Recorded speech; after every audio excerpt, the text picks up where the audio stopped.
So, good morning, everyone. That doesn't mean I'm going to double up on my talk. Trust me. So, Reverend Suzette talked about how, we talked for an hour yesterday, and I'm really talking about the perfectly imperfect, which this month is Practice Makes Imperfect. And I want to go along with that type today. And there's so much I want to fill in that I might skip over or trip on my tongue. So, one of these days I'm going to be out of this box and I will be there in person. And it's coming pretty soon. I'm in the middle of packing boxes and packing clothes and doing what I need to do to get there in October. So bear with me. I'll be out of the box.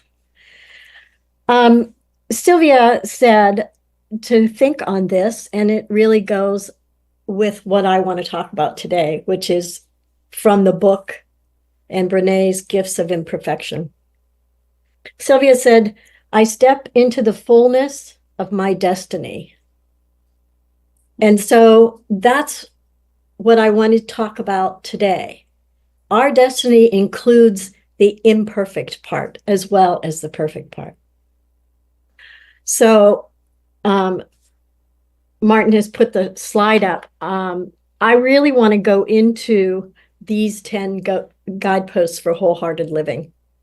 And if you're in the room, I do believe that you have a copy of this. If not, my email is there underneath the Gifts of Imperfection. And if you want, and people online, if you want a copy of this, I will send it to you. Just send me your email. So about 15 years ago, we started teaching the Gifts of Imperfection from Brené's book. So I always love these guideposts. And I'd just like you to take just a minute, and I want to talk about magnetically listening. Emma Curtis Hopkins talked about this eons ago, where the idea of magnetism, where we pull things in from not just the outside, but from our internal world. And I really noticed that for me, when I'm reading something, I'm reading like one or two books, maybe three, but I never read it cover to cover. And I have it on with my journal next to it because there's so much good stuff out there that I get something and I underline it and stuff, but I really want to put it in my journal. And what it to me is like magnetically, when we listen magnetically, when you read something or you hear something, it draws something up from the unconscious. And that's why, for me, I like to write it in my journal. So this idea of magnetically listening, I'd like you just to take today, as we're talking, and whatever I'm going to talk about or show you or anything, to see if it doesn't draw something out of your unconsciousness. And that's what I'd like to do with magnetic listening or reading. So I'm just going to plant a seed with that. So, Martin, if you can put that slide up now, this is what I want us to see as far as what we are drawn to in our gifts of imperfections. So I love this. I won't go over them. I'd like, if you can, just to take a moment and see if there's something within you that you're working on from the left side. I know for me, and I'll share with you my experience about what this month has been for me, but there really, one thing that I was really working on, and I'm looking at my slide, is exhaustion as a status symbol and productivity as self-worth. And if you go to the right side, that means to cultivate calm and stillness. And I remember when I was working at the magazine, it was like I would go home and say, oh, I'm so tired, or I'm so busy, or I'm so when I really got the work with Brené, it was like, oh, that's a status symbol. I never looked at it that way. So this month, I was really working on fear. and moving over to gratitude and joy. So I'd love for you to take this and kind of, host it someplace and see, okay, these are the things that I think are, quote, imperfect. And this is what I can work on with that. And from the one thing that I also want to say is that from the research from the wholehearted living work, it has shown that when we numb the dark, or when we numb certain feelings we don't like, we also numb the light. We cannot be selective. We are spiritual beings in a human incarnation. So that part that we call imperfect or dark, when we numb that, we also numb the light. We don't want to do that, So when we try to take the edge off of any pain or vulnerability, I don't know why I can't say it today. When we try to take that pain off through different distractions, maybe it's eating, maybe it's shopping. Mine is shopping. Maybe it's, going out. I don't know. I don't know what distractions anybody has. I just know mine. But we try to take an edge off that way. So what we're doing is we're unintentionally dulling the experience of the good feeling as well. So just sticking a pin in that part of it. So the question is, how can we be perfect in our imperfection? And how can we be present with it and through everything? So this is where I want to share with you my vulnerability experience. This month has been challenging, to say the least. I was in a very vulnerable state. I lost a friend, a mentor, that I have been with for over 10 years. She made her transition through, I think it's been a month already. But over this past month, moving through the grief process, as most people know, I was pretty vulnerable. And I have to say, it was quite the experience for me because of everything that we had gone through together. So in this vulnerability state, I have been walking and I come home and I get on my computer. I know there's techies out there and they may be rolling their eyes, but I'm not a techie, so I'm going to set it up that way. I get on the computer and I want to order dog treats for my dog. And so I get on the computer, type in the website, and all of a sudden this thing shows up. Your computer's infected. You can't shut it down. You need to call us immediately. Call Apple. They even said Apple. They even had Apple's address. So automatically, I'm fearful. That goes back to the fear. Fear instead of gratitude and joy. So my computer, my mind, has already switched off. So I'm on this call. And they say, yes, you're infected. And matter of fact, you're on this children's porn website. And I'm like, oh my God, I can't be like that. I'm a minister. I can't be on that. Second fear. Okay. So I'm in the middle of this.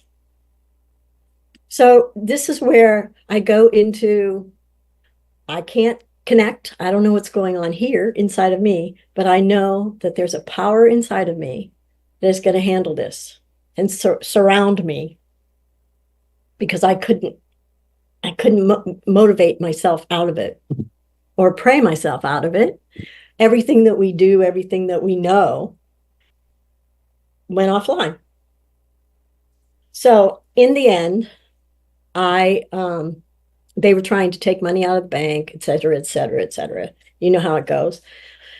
I've heard so many stories since this happened, but we ended up changing bank accounts. We ended up changing our all our credit cards. Everything had to be changed. There were like 30 people we had to contact. And in the end, it took me 4 days to get my mental computer back on. But I sat with that. And I had a friend, minister friend, who's a prayer partner.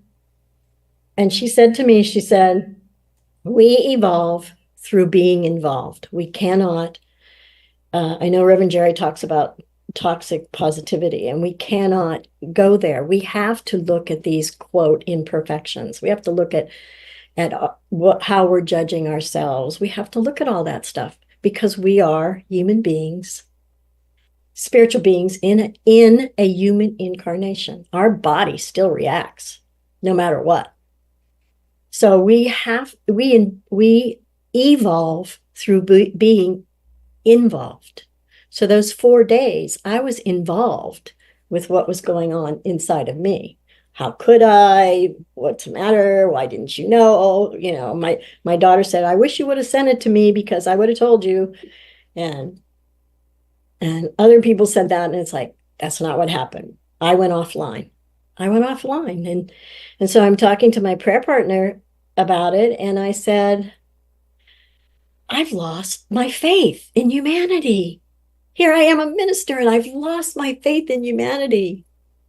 And then all of a sudden, there was just this nesting of emotions. I said, I lost my faith in humanity. And it was like, nope, I lost my faith in God. Nope, I lost my faith in myself. Aha. That's where my work started. We have to be involved. We have to be involved in the experience.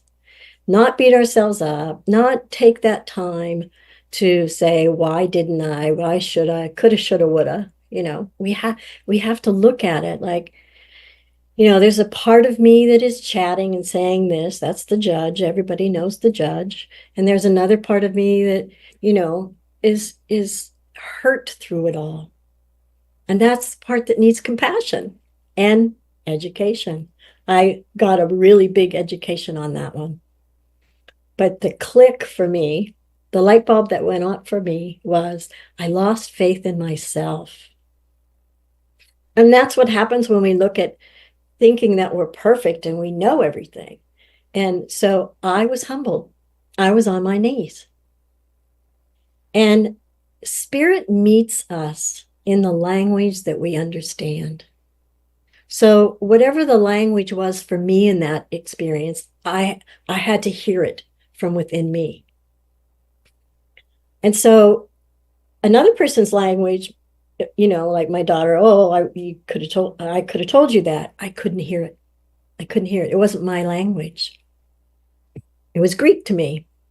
She's in Greece right now, so that was a perfect example. But so I love that Spirit speaks to us in our own language, in a language that we understand. And that transforms our thinking, which transforms our life. In the Bible, there's a quote from 2 Corinthians 12:9. And it says, my grace is sufficient for you, for my power is made perfect in weakness. Therefore, I will boast all the more gladly about my weaknesses, so that Spirit's power may rest on me. And that's what I did in the middle of this. It's like, I can't hear you, I can't reach you, but I know you're there. That still small voice inside of me, I knew it was there. And what this verse reveals to me is that it's about how Spirit works in the lives of people everywhere. And such as God's willingness to use human imperfections to accomplish his or her own purposes. Whatever that imperfection is, there's a voice within that points us in the right direction. There are no mistakes. There are only messages. So I was watching something on my phone, of course, and I saw Mark Kelly, who's a senator from Arizona.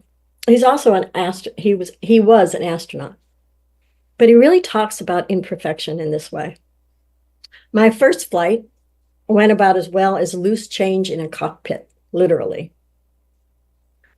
My last flight brought my crew home from space, from the space station, and was the space station Endeavour's final flight. So he says it's not about how good you are when you start. It's about how good you push yourself to be. That is what we aren't born with this knowledge of everything. And these imperfections point us to where the work is. So through this week, this month, I realized after the first week that I had, through all the vulnerability and the grief and everything that I went through, that I really started to get turned on to this Japanese work and the imperfections that we're talking about this whole month. So in this slide, it's called wabi sabi. And this is the Japanese idea of aesthetic philosophy, which encourages people to find beauty in the imperfection. So if you look at this painting, you can see people are looking at it differently. And what I saw with regard to the imperfection was there was a leaf there that had died, but what they did with that leaf, and they painted it. So this is a philosophy that encourages people to find the beauty in imperfection, and looking at the impermanence and incompleteness of life. It's like that impermanence of that leaf changed into this beauty of that color. So there's two parts to this. The wabi, sounds funny, doesn't it? Expresses simplicity. It shows the flaws and the imperfections and refers to living with humility. And like I said, I was humbled this month. And being one with nature. And the sabi expresses the effect of time on an object and refers to accepting the life cycle of anything as it is, including the flaws. And this is a really good way of looking at where we started, even in Science of Mind, where we started and how we've come full circle. I have to tell you, I was teaching the gifts of imperfection years ago. And back then it was like, oh, we can't talk about imperfection. Now we're talking about it because it's part of us. It's part of our human adventure, right? So on with the wabi-sabi philosophy came this idea of kintsugi. And I'm sure everybody knows what kintsugi is. It's where they take a broken cup and they put the gold in between. And the history of kintsugi is that, one, it exemplifies the idea of wabi-sabi, but it started in the 15th century with this samurai that had come home, and he was wanting to enjoy some tea, and his teacup was broken. So he sent it out to be fixed. And so the craftsman came back, and it was put together, but it was stapled together. So this samurai was not happy with that. So because this craftsman wanted to really please the samurai, he took it back and he started putting the gold in there. So the broken teacup, and I'm sure you've seen it, they talk about it everywhere. I get these vitamins that are called kintsugi because it shows the gold in there. So these are all our cracks and crevices, So now the cups come back in gold inlay. And so just for a moment, just imagine all these ideas that we have of imperfections. And take a piece of gold inlay in your mind and just put that in what we call the cracks and crevices of imperfection. We evolve through being involved. We have to be involved in these imperfections. We can't pretend they're not there, because they will, just like little children, they'll come roaring back in when we least expect it. So if we harvest the event that we're going through and we magnetically allow that to let itself draw itself up from the unconscious part of us, and we allow it to voice itself, there's no roaring left. There's just acceptance and compassion. So how do you extract learning from your experiences? How do you take that, quote, cracked part or those imperfections? And how do you paint, I say paint the town with gold. How do you do it? You know, that's the question. That's the question that you can look at and use the wholehearted living and see when you move from the left to the right. So I would love to introduce you to a spiritual practice that I do, and I did it this month. It's called walking a timeline. And I love the picture of the beach. It reminds me of Asilomar so much. So I did this month because I needed another timeline. So I encourage you and invite you to walk a timeline. And what you do is you take these 3x5 cards and you write down on the card. For this one, anyway, for me, this is what I used for my imperfections this month. You write down on the card the aspects of yourself and your journey that you may have previously considered to be imperfect. So then you put that card down on the floor, and then you move on. You write down another aspect of yourself, and you put that one down on the floor. So after you've written all these cards down, and I use my grief process and I use my imperfection process with the hacking that happened. After you've written these cards, put them down, then go back to the beginning and pause on each of these aspects and find the gratitude for the lessons that these aspects provided for you. And take a moment on each card to love yourself and look at the lessons that you received. One of my lessons in the timeline was that there were flags when I was listening to these people, but I didn't pay the attention. The fear got me instead of the flags. So that was one of the things. It's like, okay, now I know I have to be, who was it? I think it was President Reagan that said, trust but verify. I love that one. And that was something that I got from this. That was if you can believe it or not, that was the blessing of what happened through all that. So I really encourage these timelines, walking timelines, and you can do it with regard to relationships. You could do it with regard to anything that's going on in your life at all, anything. So I would love for you to take away from today the guideposts and just kind of pull up magnetically and see if there's something in a timeline that would be interesting to you. So with that, I would like to close with something from Pope Francis, and I'd like to make it the prayer for today. This man, he may not be able to walk anymore, but his suffering and his imperfections have created his character.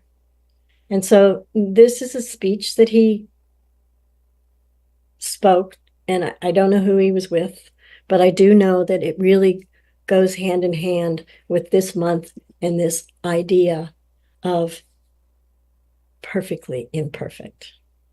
So if you will, I can't see you, if you're willing to, close your eyes and take a deep breath and see once again if there's anything that is magnetically pulling itself up from your subconscious as I read this prayer.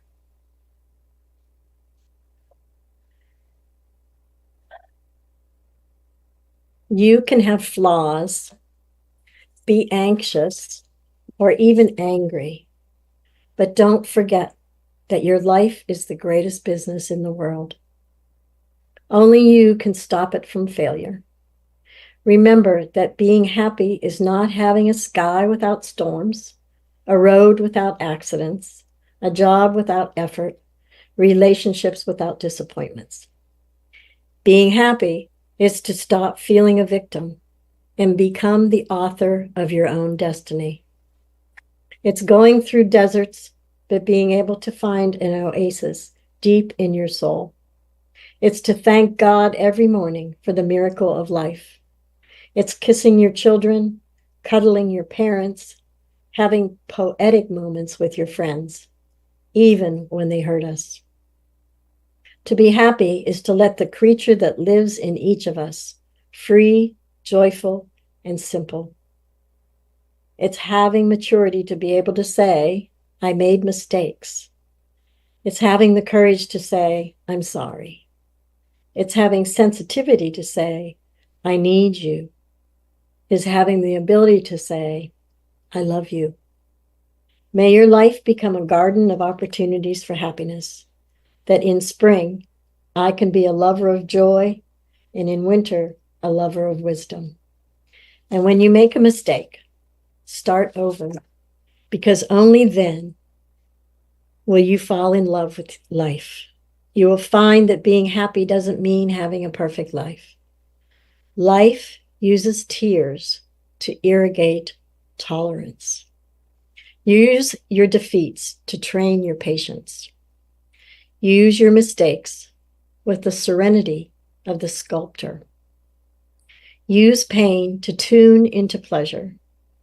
Use obstacles to open the windows of intelligence. Never give up. Above all, never give up on you or the people that love you. And never give up on happiness, because life is an amazing show. And so it is. And I would like to close with the Om affirmation. I love this affirmation so much. I always love closing with it. I am an expression of God, born into the richness and abundance of the indwelling presence. Today, I walk upon my world consciously, creating oneness within and around me. And so it is.